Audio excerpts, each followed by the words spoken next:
Dear all, thank you for attending this quarterly meeting here at Play, whether you're here in person or just watching online.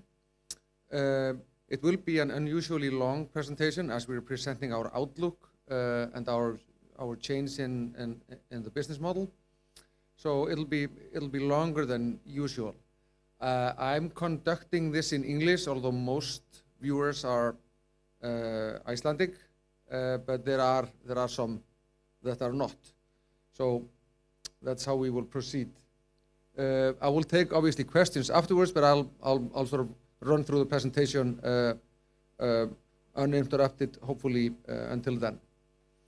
So I would love for this to be on the screen, what I'm seeing on the computer. So not. That's a good start.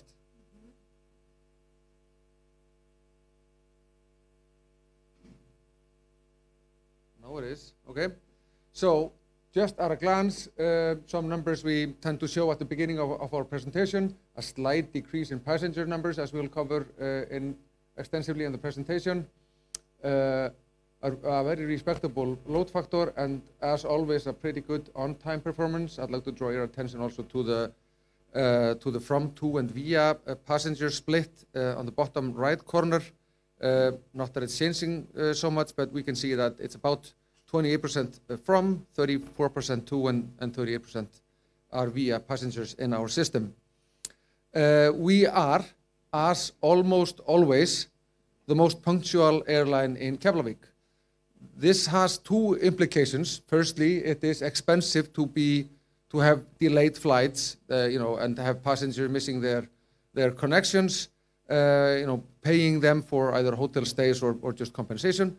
But it's also very important to have an on-time performance to make your customers just happy. And so we are proud that we are, as almost always, the most punctual airline operating out of Keflavík. We are also the airline of all the airlines operating commercial flights in Iceland. We are the ones that Icelanders think contributes most positively to society. And of the 73 companies that were scored in this by this Sjálfbærni Ás, Play came number 7. Further things that happened in the past quarter, we announced 4 destinations: Faro in Portugal, Pula in Croatia, Aalborg in Denmark, and Valencia in Spain. Incidentally, they are all cities in countries we are already flying to and are proud to present to the public. Now, marketing and sales-wise, we are also pleased to announce that we are always increasing our network and the platforms we are operating at. So in quarter 3, we for the first time got connected with the so-called GDSs. That is the sort of old-fashioned way of booking flight tickets, and a lot of sales offices around the world do. So we connected with Sabre, one of 3 such platforms. And we are continuing on this connecting platform through Doha with EasyJet and so forth to connect more and more. And so we see a 150% increase in sales through these connecting platforms year over year. Our customers are generally happy with us, and we are glad to see an increase in that. So during the first 9 months of this year, the NPS score has risen 17% from the 30 points last year, but both scores are actually quite respectable. And regarding further things we're doing, we are continuing to enhance our office in Vilnius, an office we established in 2021.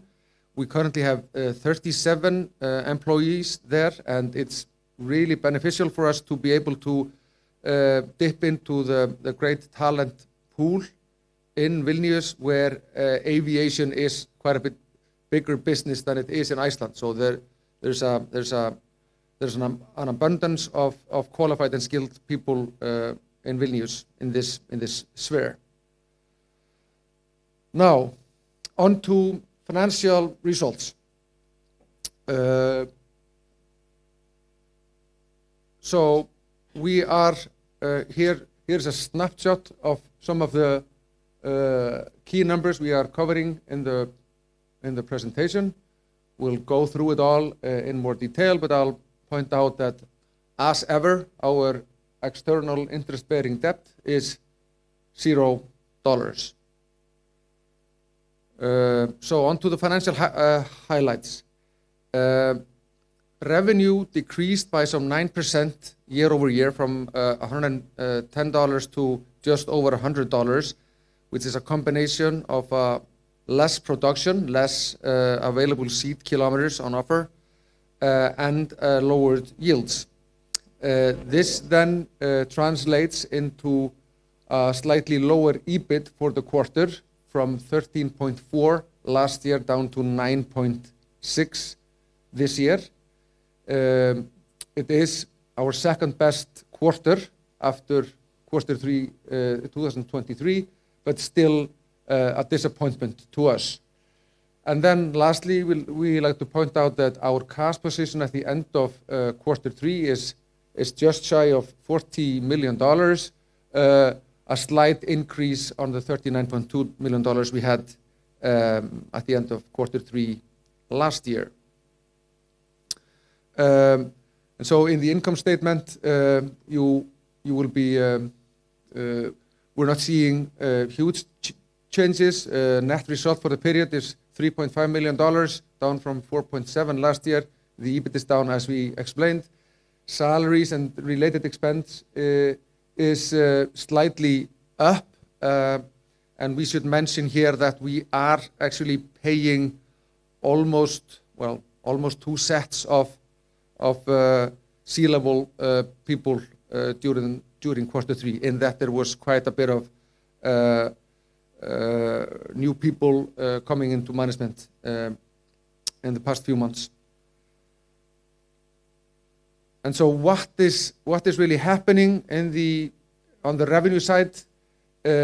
So there is a 9% decrease in airfare from 144 to 131 between quarter 3 in 23 and quarter 3 this year, while we were able to maintain a stable ancillary revenue per passenger. And as I mentioned, this is there is a yield decrease on top of the production decrease, and this the yield decrease, we can say, or the total RASK decrease is 5%, down 6.1 dollar cents, down to 5.8. So this is, as we will explain further later in the presentation, this is mainly due to competition issues, that is increased capacity on our markets, which we are showing here. So if we look at the left-hand side of the slide, we can see that on the European side, the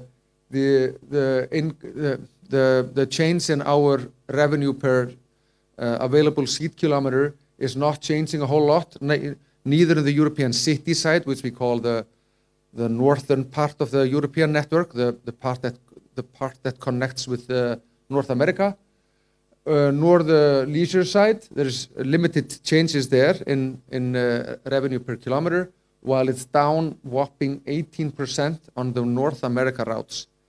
And why this is happening is pretty clear on the right-hand side of the slide, where Similarly, there is limited change in capacity to and from Keflavik on the European destinations, whereas the increase on the North America routes is 15%, which is clearly more than a market like this can sustain without any consequences. If we just look at the transatlantic market itself, not just the Keflavik part of it, or actually the part that is direct flights between city pairs on the America side on one hand and Europe on the other, we see that the growth is 7%, which is not quite as much as the 15 we experienced here, but still way more than the average growth, or way more than the market can sustain for any extended period. And so this is contributing to our worsening results, or contributing. This is the main reason for the worsening results. On the expense side, less dramatic news. So our CASK is down 1% from 532 to 526. If we look at the ex-fuel CASK, that's actually up 4%. And so this chart shows what's really going on. We are benefiting from lower oil prices in terms of $0.2. And other benefits are our irregular operations or cost because of our flights not basically flying on time, or compensations to passengers and so forth. So that's down $0.04.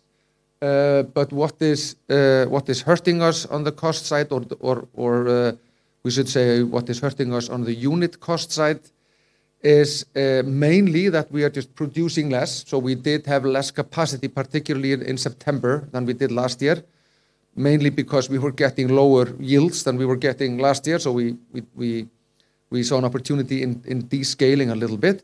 But with the fixed cost being fixed, this means that the unit cost is up by 0.13 cents, and there's also some cost increase with crew salaries and handling costs. Not big news on the balance sheet side. We did already mention the cash levels. There is the non-current assets are decreasing primarily due to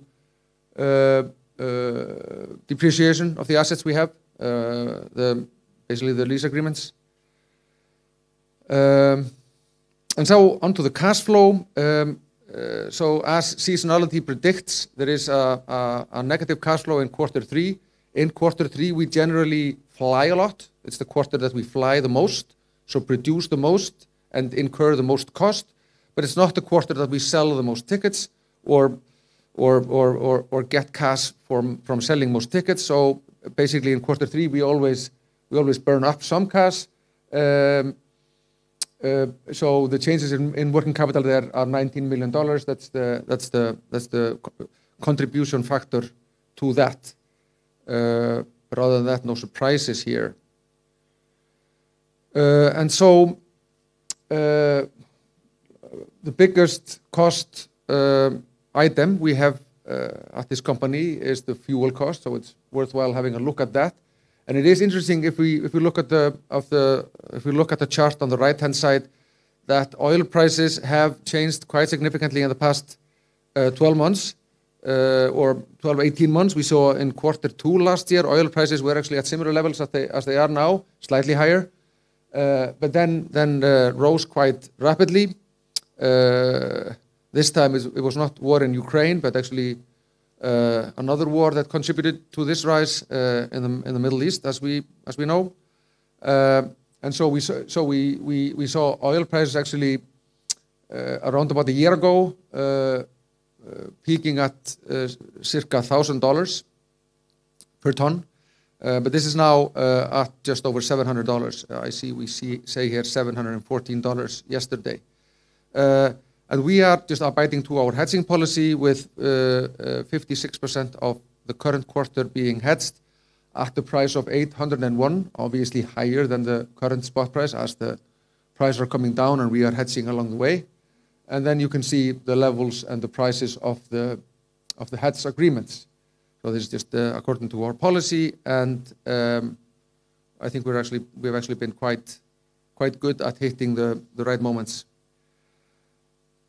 And then as I am aware that people are thinking about our cash flow and our cash levels, I think it's notable just to place some emphasis on this, in that, so our cash balance at the end of Q3 is slightly higher than it was at the end of Q3 last year, which is good. And then on top of that, we have projections for the coming winter that are in general much more favorable than they were last year. So we can mention a few. One thing is that we have now agreements in place, or we did amend the agreements with our main lessor, aircraft lessor, so that we are actually paying higher rent during the summer. We did so last summer, so we've been paying more for the aircraft in the past few months, and so we're paying less during the winter, so $4.3 million less than the agreement said last year. We also saw, so basically just mentioning a few positive things about the coming winter. The oil prices were at about $1,000 last year. They're now just over 700. We have already adjusted our schedule, so we've descaled our hub and spoke system for the coming winter vis-a-vis last winter, and placed an aircraft that's actually flying to Miami next week, and will be working there for about 4.5 months. And we do see improved forward sales, in that the total RASK in this quarter and next quarter are significantly higher than they were at the same time last year. So basically, the position at the beginning of this quarter, or at the beginning of winter, we can say, is slightly stronger than it was last year, and many favorable factors pointing to a much more comfortable winter ahead of us than last winter was. And we all know last winter didn't do us any major harm. So this was the past. This was what happened in the past few months, and where we are now. We have already announced that we are going to be making some alterations to our business model, and we're now going to take some time I'm going to take some time in explaining what that is. It's not very simple. I mean, we've run through this with some of our employees, and it takes sometimes 2 or 3 runs for everybody to get it. So if there's a question you have at the end of this presentation, that's natural. It's a bit complicated, so I'll take some time in doing this. So just to remind us all what we do.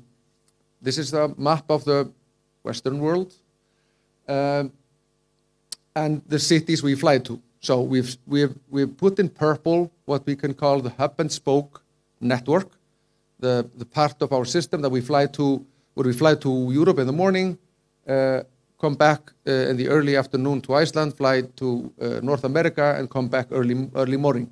So those destinations connect in Iceland, so it's a hub and spoke part of it.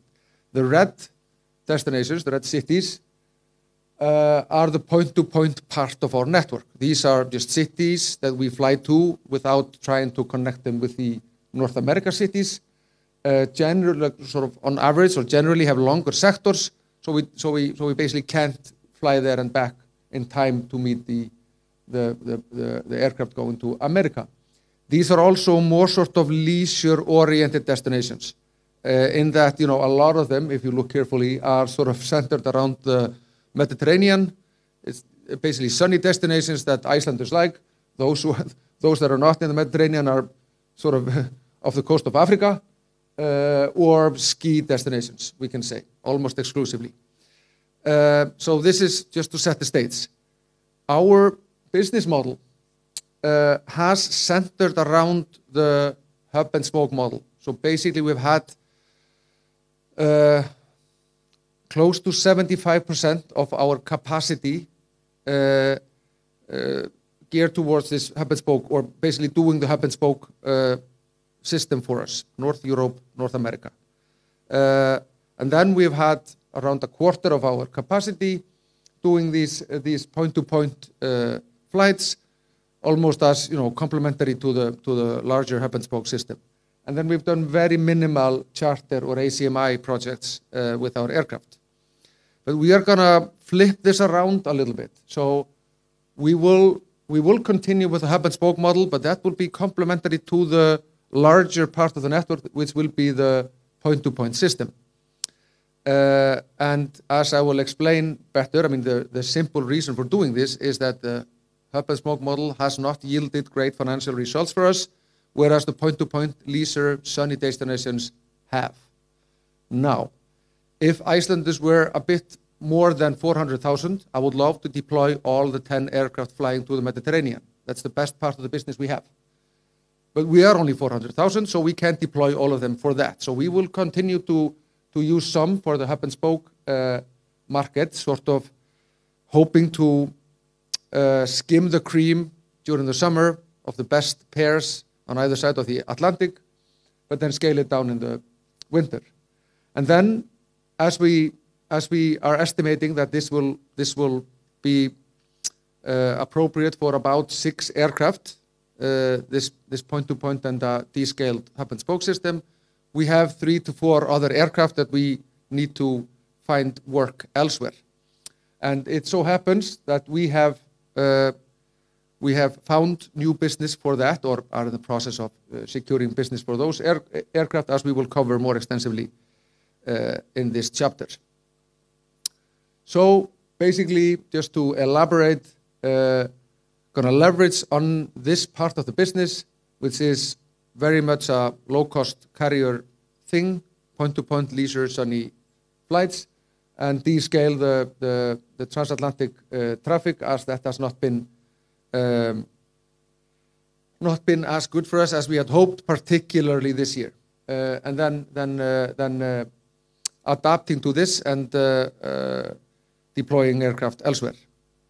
So when I say one part of the business has been good and the other not, this is a reflection of that. So the red line is the Europe leisure point-to-point sunny Mediterranean destinations. And so the black line there in the middle is the 0, and it's a contribution per trip by market. And so you see basically always the European leisure point-to-point part of our network is always performing positively to us, even in the dark winter months, with the exception of November 23, which incidentally is the month where the Reykjavik Peninsula exploded and drifted into, it's still there, but it sort of exploded and nobody bought tickets for a while. But so, I mean, it's the only month that the leisure business hasn't been good for us. On the other hand, you can see that the other part has too often been too bad, and particularly the dotted line, the dotted purple line, which is the North America flights, are way too often, way too far below the 0 line. And so we are sort of gonna descale ourselves from that market. What we see is that the hump there in the middle of the graph, where the North America dotted purple line rises the highest, this is the summer of 23, which is a way higher, way better contribution we got from that part of the business than we had in 2022. So we were at this time optimistic that this was the trajectory that the company was on. So I mean, it was somewhat, I mean, it was negative in 22, but then at least in the summer of 23, we get a hugely positive couple of months, and then we go a little bit back to negative territory, and then we get the seismic activities in the Reykjavik Peninsula, the Reykjanes Peninsula, contributing to this performing pretty badly. But we were optimistic that we would sort of rise again and get the best summer out of 24. But then the capacity issue hit, and we did not get that. And the result of this,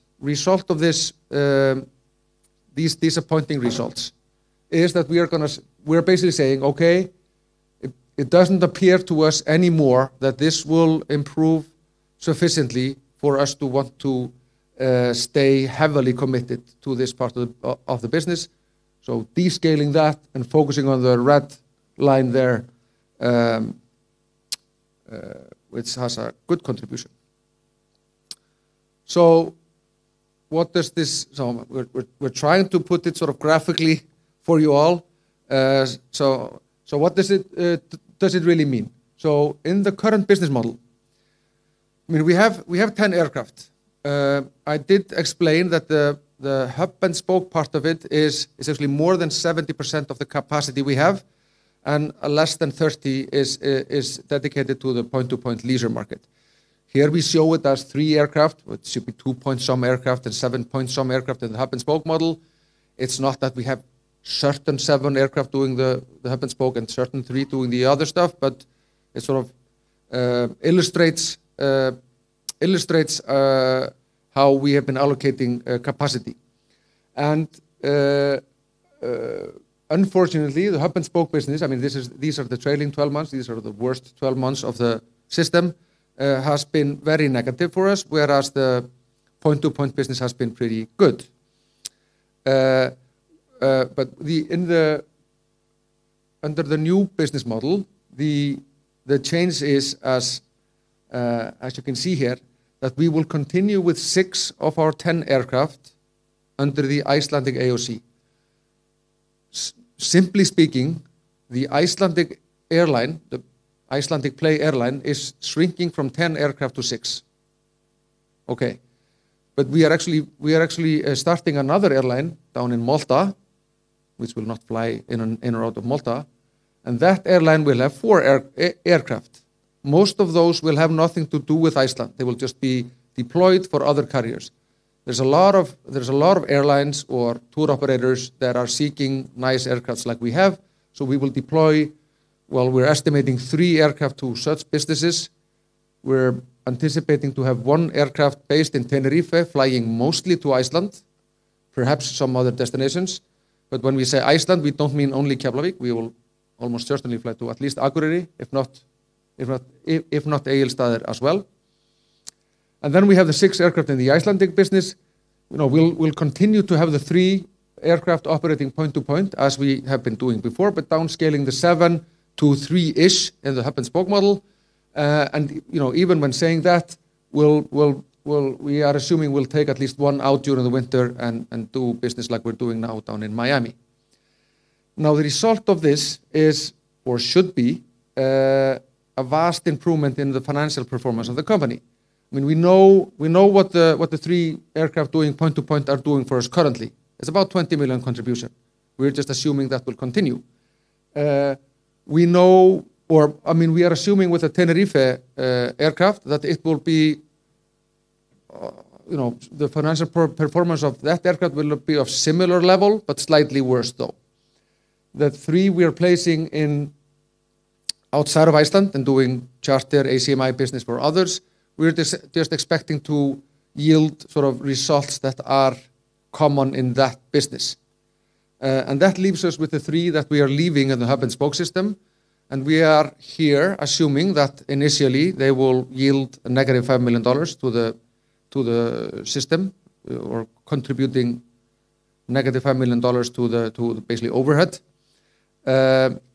And which will be a vast improvement from the current results, but obviously not good enough in the long term. So we're expecting this to be sort of initial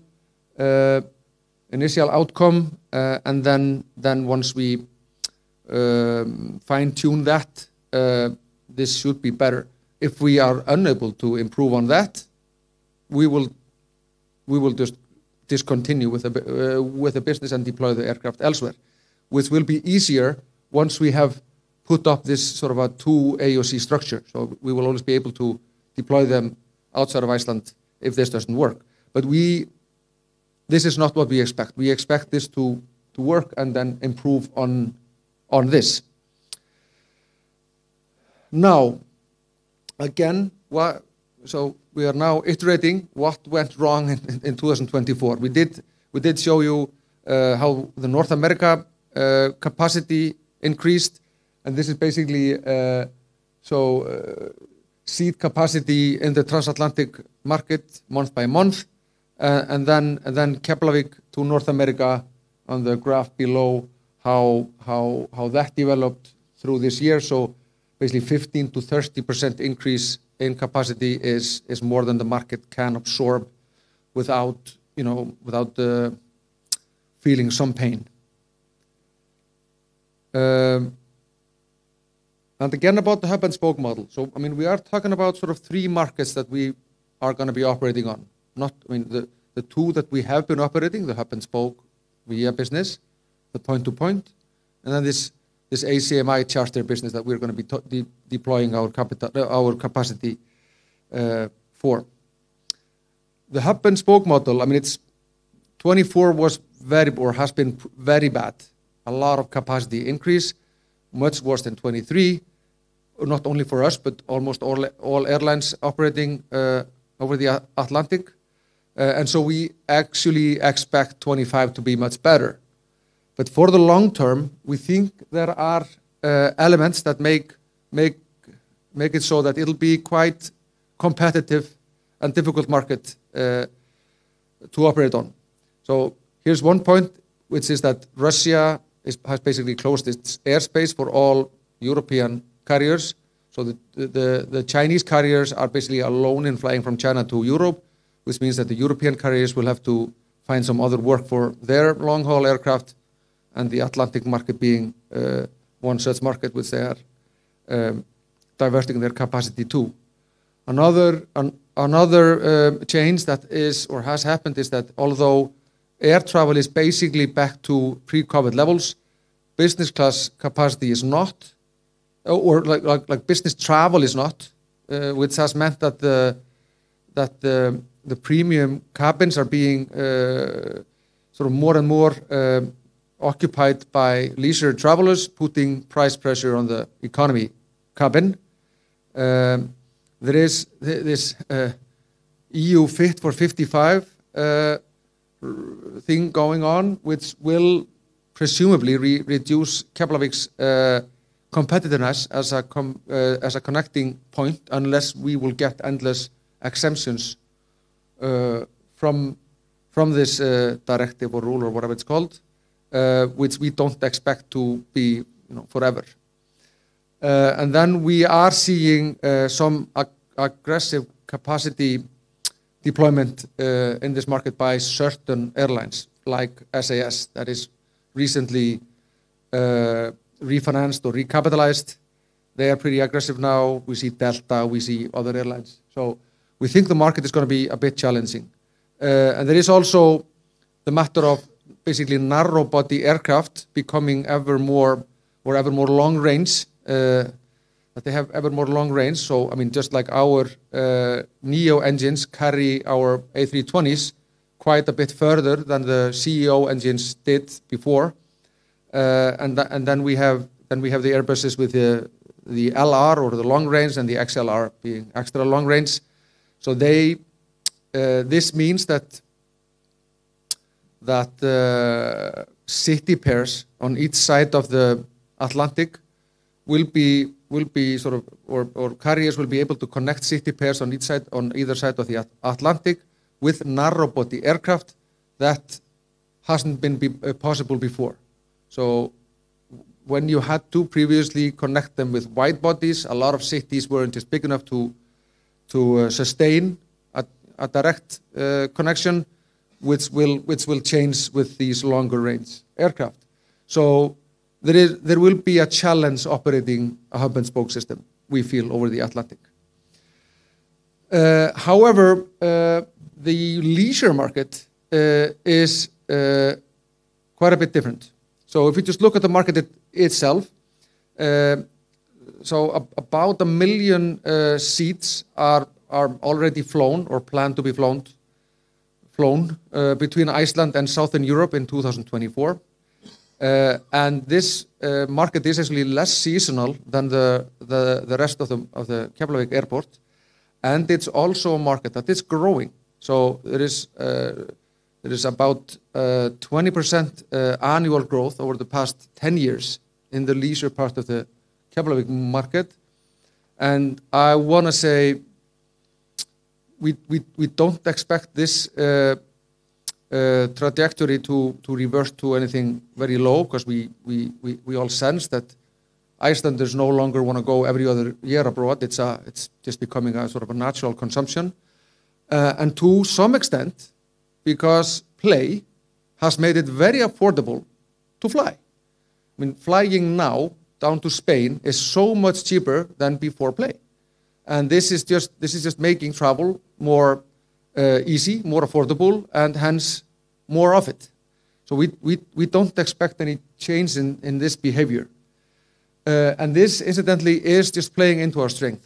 And frankly, low-cost carriers generally just fly point to point, and they are generally catering mostly to leisure passengers. So this is basically what we're going to be doing. The Icelandic market is now, or the Icelandic leisure market is now 63% in the hands of low-cost carriers, where we see this up to 75% in many other countries. And this is a part of the business where we feel we will be very competitive with our cost structure and, frankly, nice aircraft.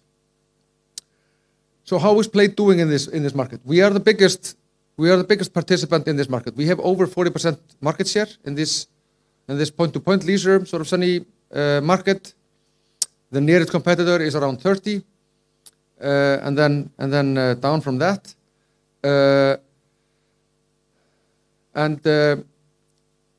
Frankly, we are always increasing our production in this market year on year, but the contribution margin is not decreasing with increased capacity. So we do not foresee doing anything else than continuing adding capacity to this market, at least until Icelanders tell us that they don't want any more. But frankly, as the picture shows, people are buying our tickets to the sun more than ever.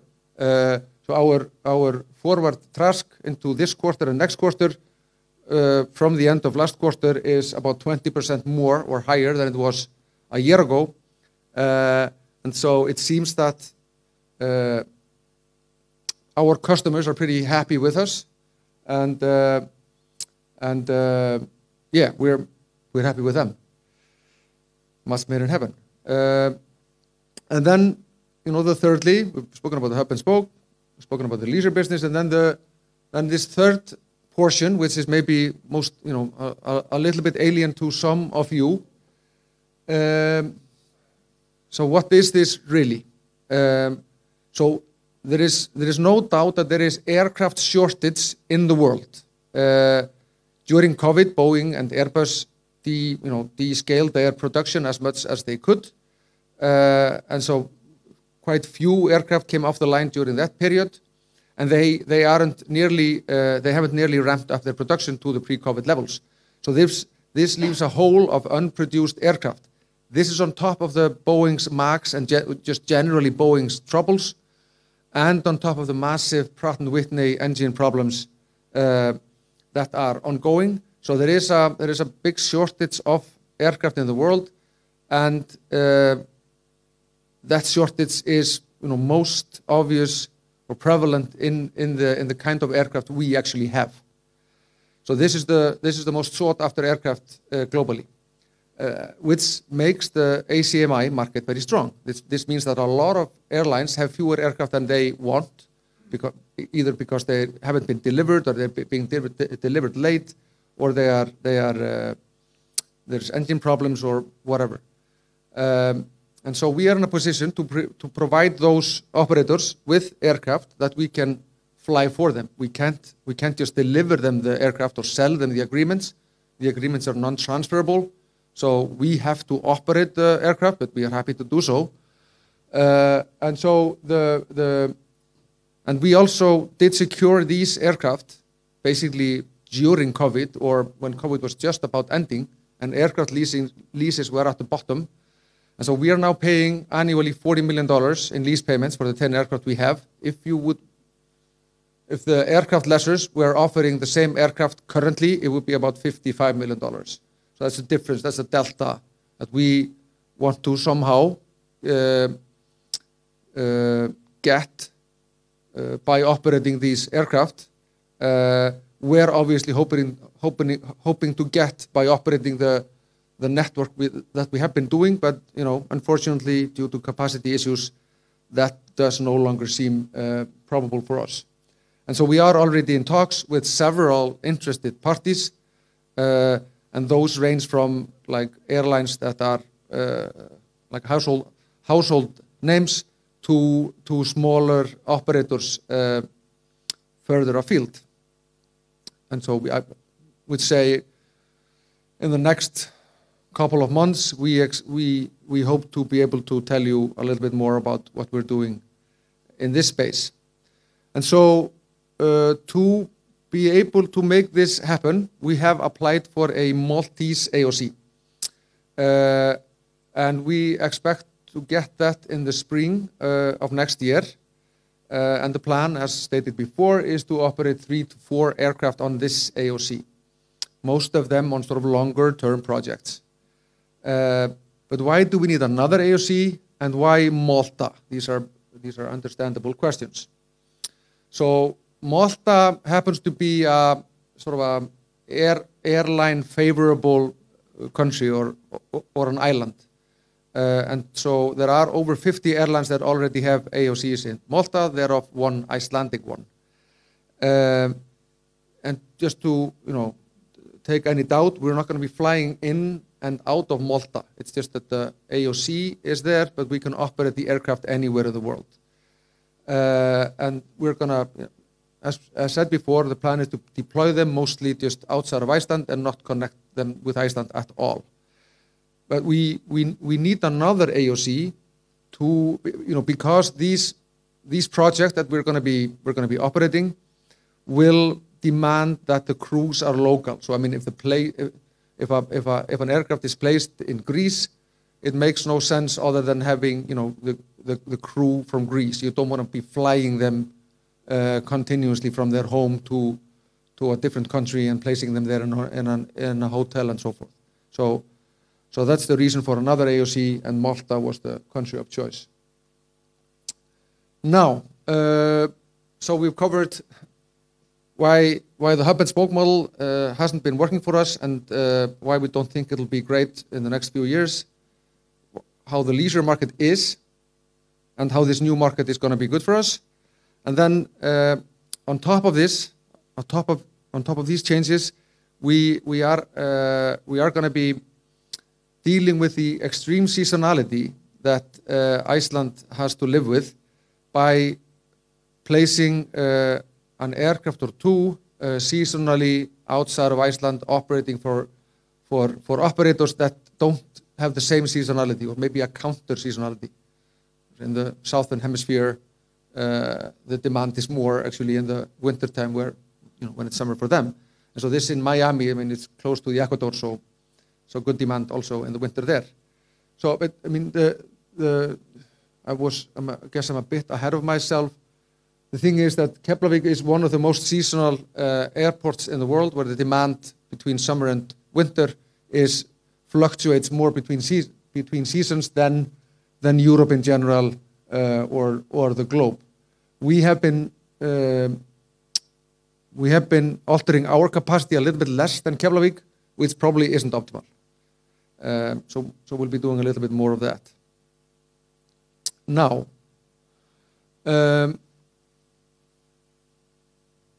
on top of all of these changes that are meant to enhance our financial results, we've been mostly talking about the revenue part of it, but there are also cost benefits that will come from the change in the business plan, in that when we have fewer destinations and a simplified network, maybe even fewer countries that we fly to, this will just automatically simplify all the work we're doing in the office. And so in be it commercial or marketing, IT, whatever, all of these parts will become more simple and hence less costly. On top of that, we are and have been working on several cost-saving initiatives that we should be seeing the effects of sort of towards the end of this year and beginning of next. And these are, I mean, you can read them. So these are of different nature, but all initiatives that we already see that are bearing some fruit. I think I'll take one sip here.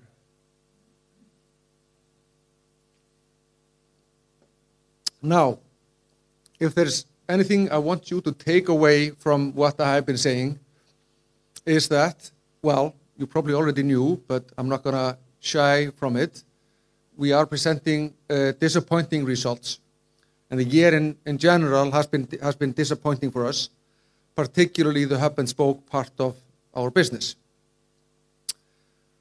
So we're not just going to bang our head against the stone and hope it'll change automatically. We're going to change ourselves. And so we're going to decrease greatly our emphasis on this hub and spoke part of the business.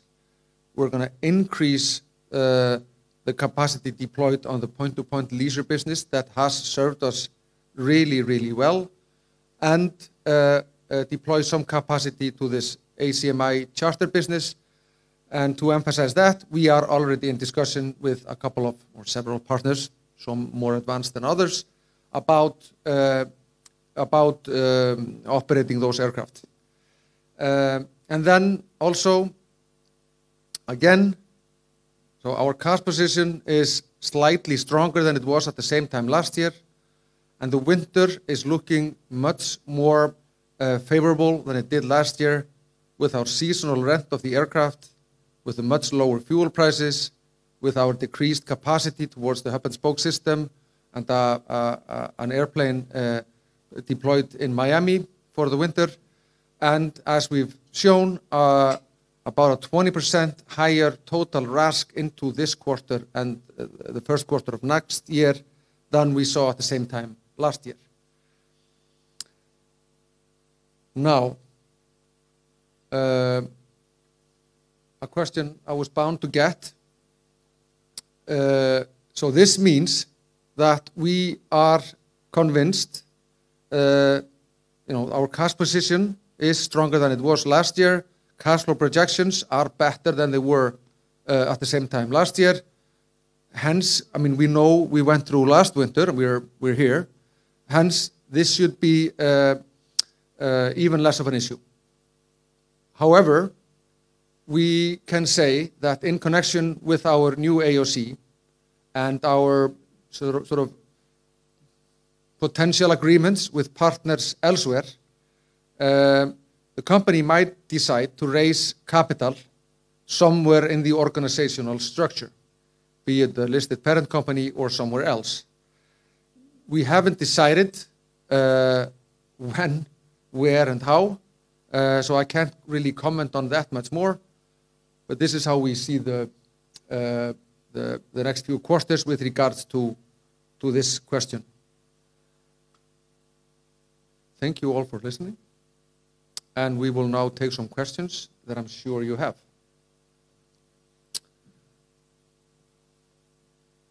Yep, we have a raised hand. Do you want the questions in English or Icelandic? I guess preferably in English. Sure. Or if not, I'll just repeat it in English. Okay, no, that's fine. I formed it in my head in English. Okay, so thank you for a very informative and thorough presentation. My question is simply just some of the changes to the business model.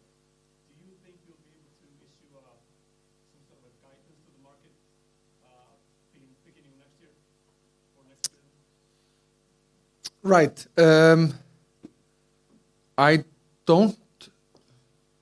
I'm not sure about that. I guess this will depend a little bit on when and to what extent some of these aircraft that we're going to be deploying elsewhere, so what sort of agreements we are doing and when.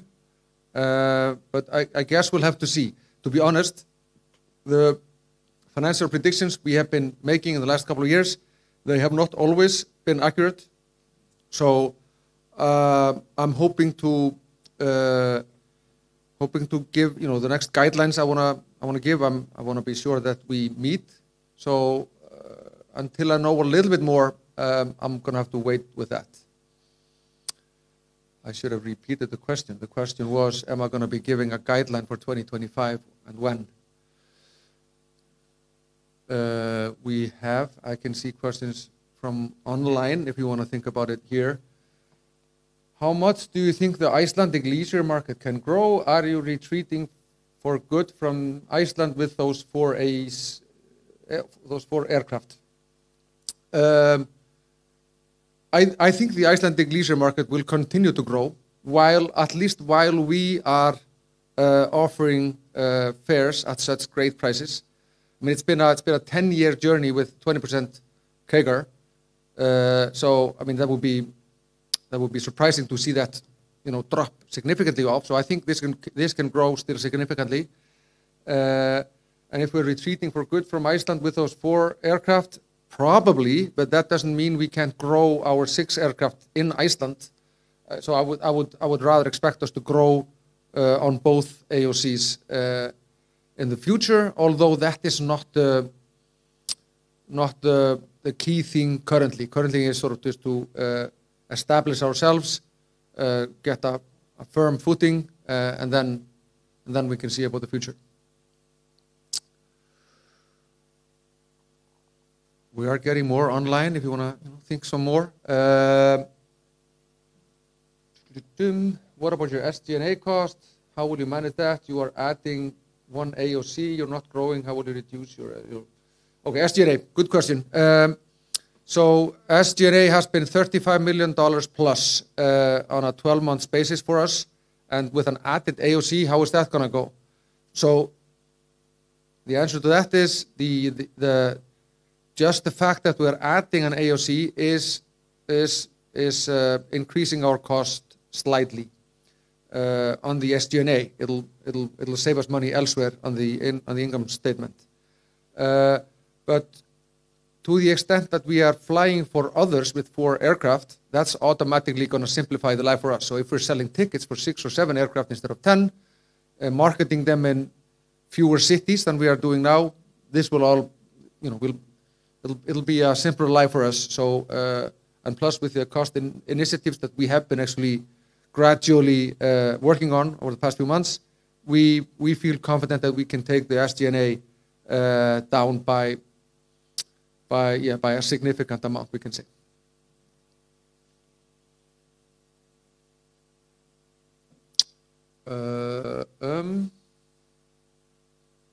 Okay.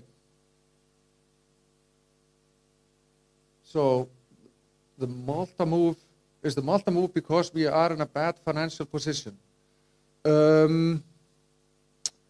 No. The Malta move is because we need to be cost competitive when offering our aircraft to operators that are not in Iceland. And so we need to be able to have local crews on the aircraft. We cannot do that on the Icelandic aircraft, on the Icelandic AOC. So it's a necessity because of that. It doesn't really have anything to do with our financial position. And another question that has to do with our financial position. Do you feel Icelanders are booking less tickets because of the rumors that PLAY is soon bankrupt? Okay, that's a blunt one. The short answer to that is that Icelanders are not booking less. So either they must not think that we're going bankrupt, or they are so thrilled with us that they are booking with us anyway. I'm leaning towards the first, that it's more in sort of certain circles where people think we're going bankrupt, and the majority of the population is, as always, smarter than you think. So I hope that answers that. There's more activity out there actually than in this room. So is the Icelandic market sustainable in terms of profitability given the reduction in connecting traffic?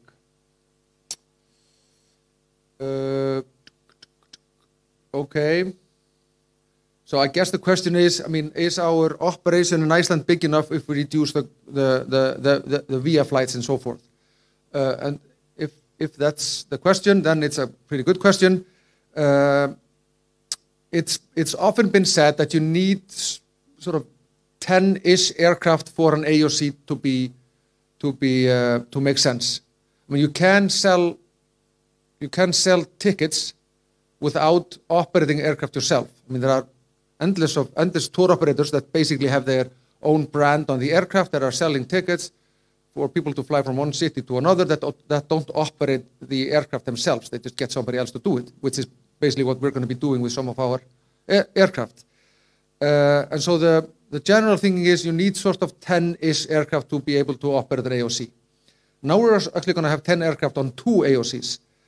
This is rather unusual, but this is still way better than operating 5 on 1. So two aircraft on 2 AOCs is much more economical than 1 AOC and 5 aircraft. So we think we can, or we're convinced that the burden of the second AOC is not material, we can say. I'm still open, for you to jump in, but the web continues. There is a rumor circulating that PLAY will be subleasing or dry leasing aircraft. Okay. There's a rumor circulating that PLAY will be subleasing or dry leasing aircraft to third-party companies such as those in Lithuania, which would place these aircraft outside of the airline's control. Is this true? Okay. I don't really understand the question, but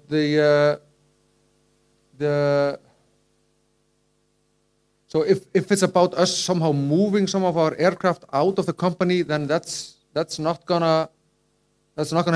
I mean, that's just not possible or allowed. The lease agreements we have are such that only we can operate the aircraft. If we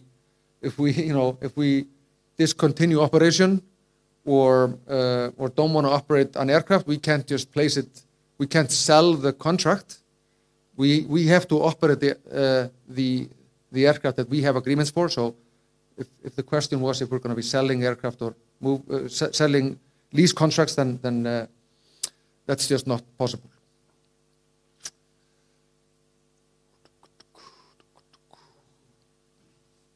The lease contracts that you have now, how long are they? Right.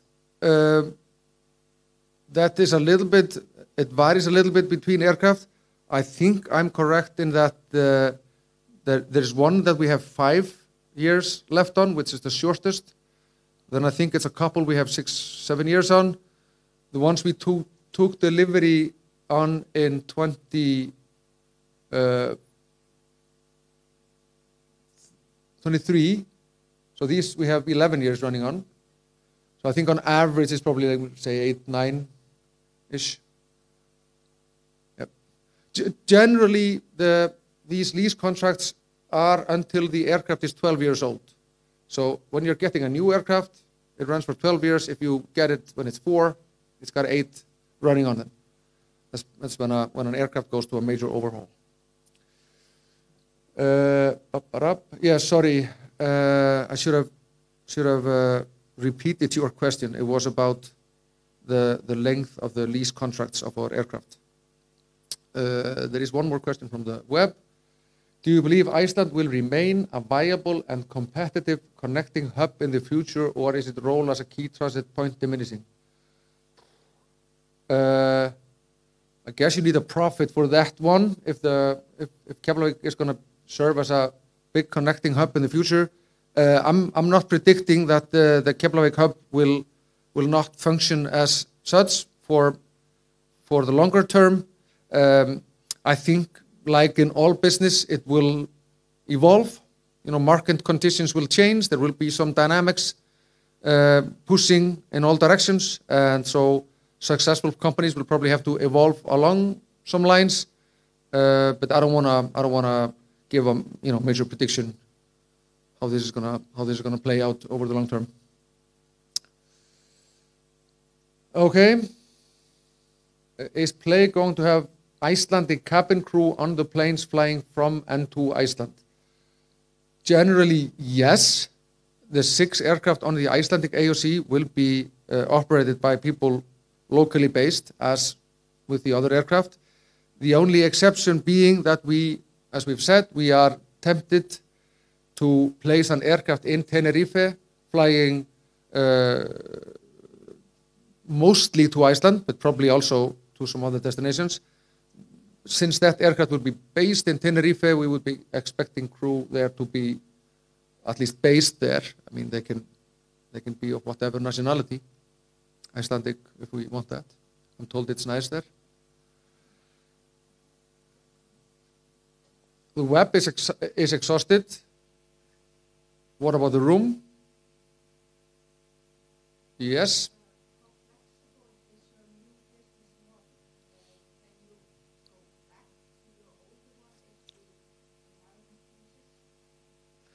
Yes. So the question is, how flexible is the current model? Can we go back to the older one if we see that fit?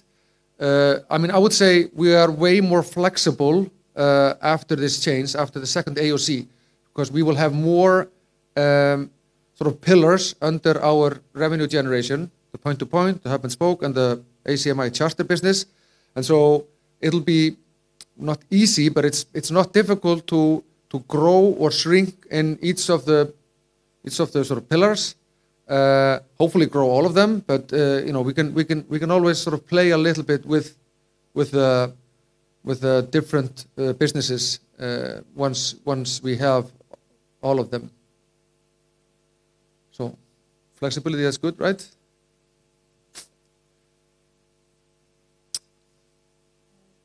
Yes.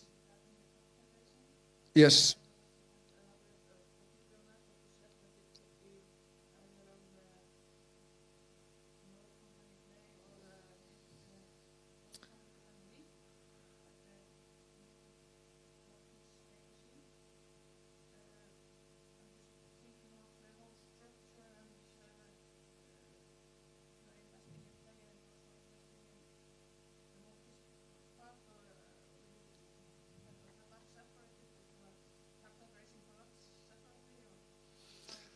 Right. So there's a question about, I think the last slide.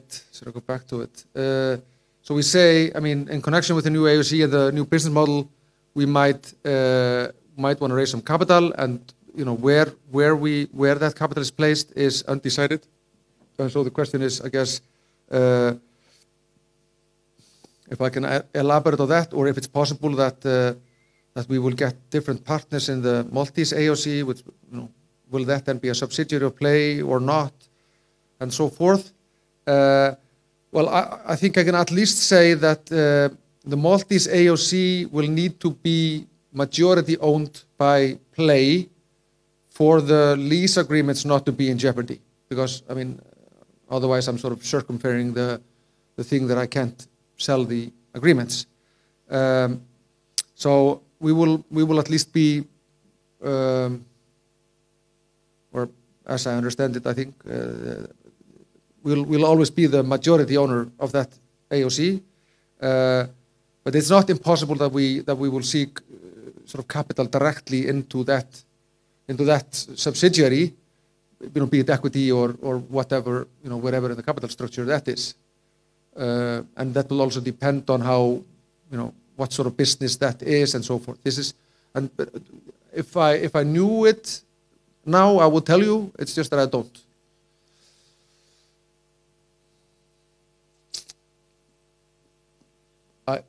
So we have more questions.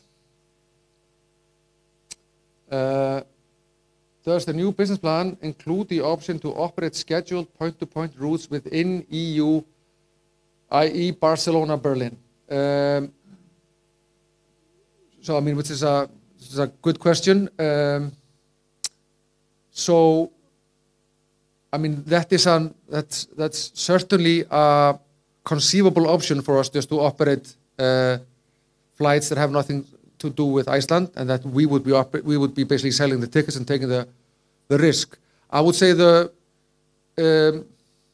first such flights would then probably be Tenerife, I don't know, Hamburg, whatever. So it would be from a based from an aircraft based in Tenerife and then flying somewhere else than in Iceland, if we deem that a frequency of 7 flights to Iceland per week is too much, which it probably is. I mean, we can certainly place an aircraft in Barcelona and fly it 3 times a week to Iceland and then to Berlin. But we would then feel that we have something to offer that others aren't capturing. So it's not obvious that we will do a lot of this. And there is one more here. When is Play going to change to the new operating system? Okay, so what's the timeline? Okay, I guess that's a good question. So basically, we are already a little bit starting to operate according to this model. In that we are, the first aircraft is exiting our system, going to Miami next week. And so we will be operating a slightly smaller system this winter than last. But as tickets are on sale, like 6 to 12 months, we can't do it really fast. And so even the operators that we are going to operate for, they also need some runway. When they secure the aircraft, then they start selling the tickets, then we place the aircraft some months later. So this all takes some time. And so we're saying end of next year, we should be completely there, but it'll happen in steps. So, I mean, I would rather expect us to next summer not to operate 10 aircraft on the Icelandic AOC, sort of to and from Iceland or via. So it'll sort of happen gradually over 12 to 18 months.